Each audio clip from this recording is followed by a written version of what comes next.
बोलो हर हर महादेव। सोमवार का दिन भगवान शिव को समर्पित होता है।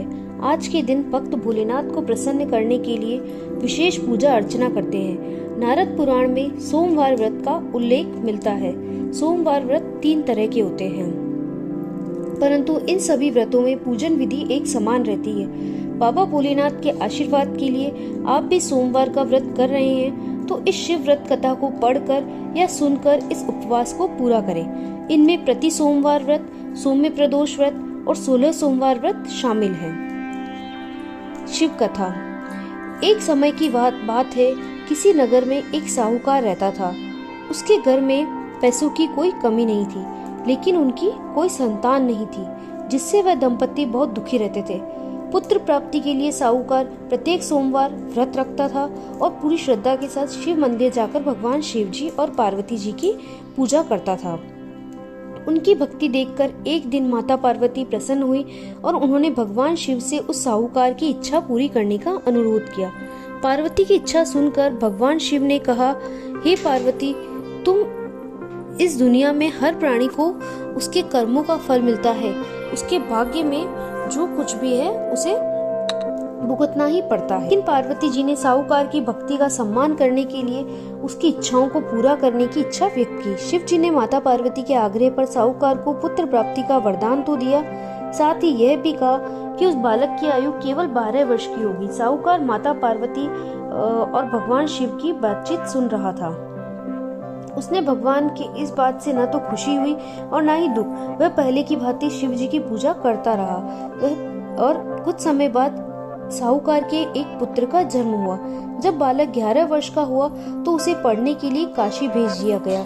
साहूकार ने बेटे के मामा को बुलाकर ढेर सारा पैसा दिया और कहा कि वह इस बच्चे को शिक्षा प्राप्त करने के लिए काशी ले जाए और रास्ते में यज्ञ करे। जहाँ कहीं भी यज्ञ किया जाता वह ब्राह्मणों को भोजन कराकर दक्षिणा दी जाती। इसी प्रकार दोनों मामा भांजे यज्ञ करके ब्राह्मणों को दान दक्षिणा देकर काशी की ओर चले गए। लंबी यात्रा के बाद मामा भांजे एक नगर में पहुंचे। रात के समय एक नगर था जहाँ नगर के राजा की पुत्री का विवाह हो रहा था। उस दिन नगर के राजा की कन्या का विवाह था, जिस कारण पूरे नगर को सजाया गया था। निश्चित समय पर बारात आ गई, लेकिन वर का पिता अपने बेटे की एक आंख से काने होने के कारण बहुत चिंतित था। उसे भय था कि इस बात का पता चलने पर कहीं राजा विवाह से इनकार न कर दे, उससे उसकी बदनामी भी होगी। जब वर के पिता ने व्यापारी के पुत्र को देखा तो उसके मस्तिष्क में एक विचार आया। उसने सोचा, क्यों न इस लड़के को दूल्हा बनाकर राजकुमारी से विवाह करा दूं। विवाह के बाद इसको धन देकर विदा करूंगा और राजकुमारी को अपने घर ले जाऊंगा। वर के पिता ने लड़के के मामा से संबंध की बात की। मामा ने धन मिलने के लालच में वर के पिता की बात स्वीकार कर ली। लड़के को दूल्हे का वस्त्र पहनाकर राजकुमारी से विवाह कर दिया गया। राजा ने बहुत सारा धन देकर राजकुमारी को विदा किया, लेकिन साहूकार का पुत्र ईमानदार था। उसे ये बात न्याय संगत नहीं लगी। शादी के बाद लड़का जब राजकुमारी के साथ लौट रहा था, उसने अवसर पाकर राजकुमारी की चुन्नी पर लिखा, तुम्हारा विवाह तो मेरे साथ हुआ है, परंतु जिस राजकुमार के साथ तुम्हें भेजा जाएगा वह एक आंख से काना है। मैं तो काशी पढ़ने जा रहा हूँ। जब राजकुमारी ने अपनी ओढ़नी पर लिखा हुआ पढ़ा तो उसने काने लड़के के साथ जाने से इनकार कर दिया।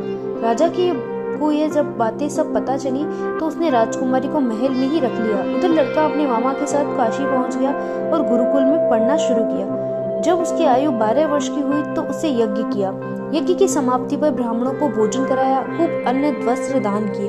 रात को वह अपने शयन कक्ष में गया। शिव के वरदान के अनुसार उस शयन अवस्था में उसके प्राण पखेरु उड़ गए। सूर्योदय पर मामा मृत भांजे को देखकर रोने पीटने लगा। आसपास के लोग भी एकत्र होकर दुख प्रकट करने लगे। लड़के के मामा के रोने का विलाप करने के स्वर समीप से गुजरते हुए भगवान शिव और माता पार्वती ने भी सुना। माता पार्वती ने भगवान से कहा, प्राणनाथ, मुझे इसके रोने का स्वर सहन नहीं हो रहा। आप इस व्यक्ति के कष्ट को दूर करें।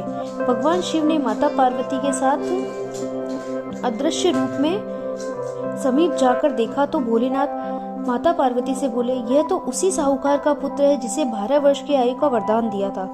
इसकी आयु पूरी हो गई। माता पार्वती ने भगवान शिव से निवेदन कर उस बालक को जीवन देने का आग्रह किया। माता पार्वती के आग्रह पर भगवान शिव ने उस लड़के को जीवित होने का वरदान दिया। और कुछ ही पल में वह जीवित होकर उठ बैठा। शिक्षा का समाप्त करके लड़का मामा के घर अपने नगर की ओर चल दिया। दोनों चलते हुए उसी नगर में पहुंचे जहां उसका विवाह हुआ था। उस नगर में भी यज्ञ का आयोजन किया गया था। समीप से गुजरते हुए नगर के राजा ने यज्ञ का आयोजन देखा तो उसने तुरंत ही लड़के और उसके मामा को पहचान लिया। यज्ञ के समाप्त होने पर राजा मामा और लड़के को महल में ले गया। कुछ दिन उन्होंने महल में रखकर बहुत सारा धन वस्त्र आदि देकर राजकुमारी के साथ विदा कर दिया। इधर भूखे प्यासे रहकर साहूकार उसकी पत्नी बेटे की प्रतीक्षा कर रहे थे। उन्होंने प्रतिज्ञा कर रखी थी कि यदि अपने बेटे की मृत्यु का समाचार मिला तो दोनों अपने प्राण त्याग देंगे। परंतु जैसे ही बेटे के जीवित वापस लौटने का समाचार सुना तो वह बहुत प्रसन्न हुआ। वह अपनी पत्नी और मित्रों के साथ नगर के द्वार पर पहुंचा। उसने अपने बेटे के विवाह का समाचार सुनकर पुत्रवधू राजकुमारी को देखकर खुशी का ठिकाना न रहा। उस रात भगवान शिव ने व्यापारी के स्वप्न में आकर कहा, हे श्रेष्ठी, मैंने तेरे सोमवार के व्रत करने और व्रत कथा सुनने से प्रसन्न होकर तेरे पुत्र को लंबी आयु प्रदान की। पुत्र की लंबी आयु को जानकर व्यापारी बहुत प्रसन्न हुआ। शिव भक्ति होने और सोमवार का व्रत करने से व्यापारी की सभी मनोकामनाएं पूर्ण हुई। इसी प्रकार जो भक्त सोमवार का विधिवत व्रत करते हैं, व्रत कथा सुनते हैं और उनकी सभी इच्छाएं पूरी होती है।